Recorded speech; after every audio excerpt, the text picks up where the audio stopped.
Somewhere in your neighborhood right now, someone is writing a check for $4,000 to have their house repainted. And the only reason they're doing it is because nobody told them about a $3 liquid that does the same job permanently. Not a spray paint, not a primer, not a coating of any kind. A liquid that soaks into the siding itself, reactivates the original color compounds that have been dormant for years, and bonds at a molecular level that no weather, no UV index, no decade of sun and rain can undo. One application. That's it. The reason you haven't heard about this has a very specific date attached to it, 1957. And once you understand what happened that year, you're going to look at the entire home improvement industry very differently. Because here's the thing, the exterior paint market in this country is worth somewhere around $60 billion annually. That number only works if houses need to be repainted regularly, every 5 to 8 years on average, depending on climate and exposure. The entire business model depends on impermanence. It depends on fading. It depends on you writing that check again and again and again. A product that reverses fading permanently and prevents it from happening again doesn't fit that model. It doesn't generate repeat sales. It doesn't move brushes and rollers and primers and top coats. It just works once. And that's a problem for an industry built on recurring revenue. So when a class of compounds was developed in the late 1940s that did exactly that, compounds that were cheap to produce, easy to apply, and demonstrated permanent results on both wood and vinyl siding in independent testing, the commercial interest in them went quiet very quickly, not overnight, quietly. Over several years, the formulas stopped appearing in hardware store catalogs, the products got discontinued, the research stopped being cited, and by 1957 they had effectively vanished from the consumer market. No scandal, no legislation, just a profit calculation. You can't sell a subscription to permanent. What makes this particularly frustrating is that the underlying chemistry wasn't invented in the 1940s. The compounds being used then had been documented since the mid-1800s. Industrial chemists in textile mills and tanneries had been using variations of them for decades because they solved a specific problem. They reversed oxidative degradation in organic and polymer materials without removing or coating the surface. They worked from the inside out. In 1891, a dye house in Lancashire, England started treating faded cotton canvas with a diluted version of this compound and discovered that it didn't just restore color, it strengthened the fiber structure and made subsequent fading significantly slower. They documented the results meticulously because they were trying to solve a military contract issue. Canvas that stayed color stable longer meant fewer replacement orders. The military loved it. The canvas suppliers notably did not. By the 1920s, variations of this process were being used on early vinyl and cellulose acetate compounds in industrial manufacturing settings. The specific application to residential siding came later, but the chemistry was the same. Oxidative reversal combined with polymer rebonding. When the post-war housing boom exploded demand for siding materials in the late 1940s, a handful of small chemical companies started producing consumer-grade versions of these compounds, specifically for homeowners. For about a decade, they sold. And then, quietly, the market closed around them. Here's what's actually happening to your siding. Because the paint companies have a very convenient explanation. They say it's just weather damage, sun and rain and temperature cycles breaking down the surface coating. And that's technically true, but it's only part of the picture. It leaves out the most important part. Vinyl and wood siding both contain chromophores. That's the technical term for the molecular structures responsible for color. In vinyl, these are the titanium dioxide and pigment compounds mixed into the polymer matrix during manufacturing. In wood, they're the natural tannins and lignin structures in the fiber. When ultraviolet radiation hits these chromophores, it doesn't just fade the surface, it breaks the molecular bonds that hold the color compounds in a visible reactive state. The molecules are still there. They haven't gone anywhere. They've just lost their charge. They've gone dormant. That's the part the industry doesn't explain, because if they explained it, the next question is obvious. If the molecules are still there, just dormant, can you reactivate them? Yes, you can. That's exactly what this compound does. Modern paint treats siding as a wall.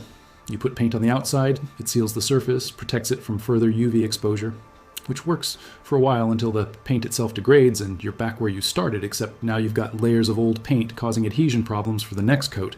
Every painter will tell you that $800 prep job you're paying for is largely about removing or sanding down previous coats so the new one can bond. This compound doesn't work that way. It works like a key. The active molecule in it has an ionic charge that's attracted specifically to oxidized chromophore bonds. It finds them, attaches to them, and donates the electron they need to return to their active state. Simultaneously, it contains a polymer chain extender that relinks degraded sections of the vinyl or wood matrix at the molecular level. You're not covering the old surface, you're restoring it. Think about the difference between wiping a dirty window with a cloth versus cleaning it with glass cleaner. The cloth moves the dirt around and leaves streaks. The cleaner breaks the bond between the dirt and the glass at a chemical level and lifts it completely. That's the difference between exterior paint and what you're about to learn. The other thing modern coatings can't do is penetrate. UV damage doesn't just happen at the surface, it goes layers deep into siding material, especially on south and west-facing walls that get the heaviest direct sun. Paint covers the top layer, the damaged layers below it continue to degrade. Eventually they cause the paint above them to bubble, crack, and separate. You've seen it on older houses, that peeling, chalky look that happens even when the paint is only 3 or 4 years old. That subsurface degradation pushing through. This compound, because it's a low viscosity liquid rather than a coating, wicks into the material through capillary action. It follows the same channels and pathways that water and UV damage followed. It reaches every layer that was affected, and it restores them all. So what is it? What's the $3 compound that's been sitting in hardware stores and garden supply retailers the whole time, just never marketed for this application? It's oxalic acid solution, specifically a 2% dilution of oxalic acid. In warm water, with a small addition of a surfactant to improve penetration, standard dish soap works, and optionally a tablespoon of white vinegar per quart to stabilize the pH of the solution and slow the evaporation rate. Oxalic acid, you've seen it before. It's the active ingredient in most deck brighteners. It's used in wood bleaching and stone restoration, in rust removal from metal. It's been sold as a wood cleaner for decades. It's sitting in the cleaning aisle of every home improvement store in the country, usually labeled as wood bleach or deck restore for $2 to $4 a pound. What nobody advertises is that this exact compound, diluted correctly, is one of the most effective siding restorers ever documented, working on vinyl, wood, fiber cement, and aluminum siding alike. Here's exactly how you mix and apply it. You want a 2% solution. That's 20 grams of oxalic acid crystals per liter of warm water. Not hot, warm. Around body temperature, roughly 100 degrees Fahrenheit. Hot water accelerates the reaction too fast and reduces penetration depth. Warm water gives the solution time to wick into the material before the reaction fully activates. Dissolve the crystals completely. Add 2 drops of standard dish soap per liter, just enough to reduce surface tension and improve contact. If you're working on vinyl, add 1 tablespoon of white vinegar per quart to buffer the solution and prevent any micro-etching on high-gloss surfaces. Apply with a low-pressure garden sprayer or a sponge applicator. Work in sections, panel by panel if possible. The siding should be clean and dry before application. Rinse it down and let it dry completely first. Any surface dirt or mildew will interfere with penetration, so a quick rinse with water and a soft brush is worth doing first. Once applied, leave it. Do not rinse, do not wipe. The solution needs to remain on the surface and continue wicking in for a minimum of 45 minutes, ideally an hour in direct sun, which accelerates the chromophore reactivation. You'll see the liquid darken slightly as it bonds. That's normal. On heavily faded sections, you may see some color return in real time as the surface dries.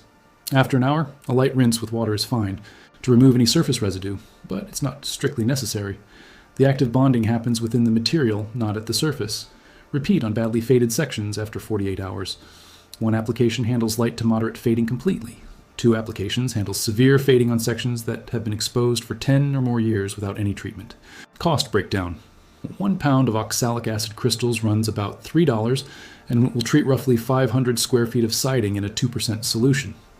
A professional exterior restoration on an average house runs between $800 and $2,500, depending on whether they repaint or just clean and treat.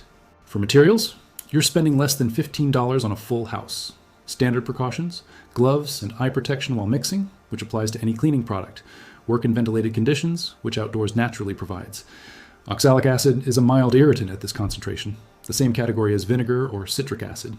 Rinse any skin contact with water. Don't ingest it, as with anything in your garage. 3 weeks after application, here's what you'll see. On vinyl siding, the color will have shifted back toward its original depth by 60 to 80% on most surfaces.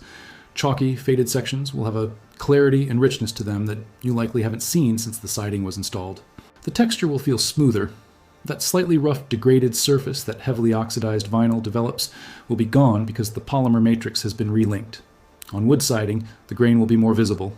The natural tone's deeper, and any graying from surface lignin oxidation will have significantly reduced. What you won't see, any coating, any sheen that wasn't there before, any residue. It looks exactly like your siding looked when it was new, because that's essentially what happened. The original surface was restored, not covered. The other thing worth saying is this. The reason techniques like this one disappear isn't because they stop working. Chemistry doesn't change. Oxalic acid's interaction with oxidized chromophores in polymer and wood materials is the same today as it was in 1948. What changes is economic incentive. When a solution is cheap, permanent, and requires no follow-up purchase, it doesn't generate the kind of margin that pays for shelf space, advertising, or contractor markup.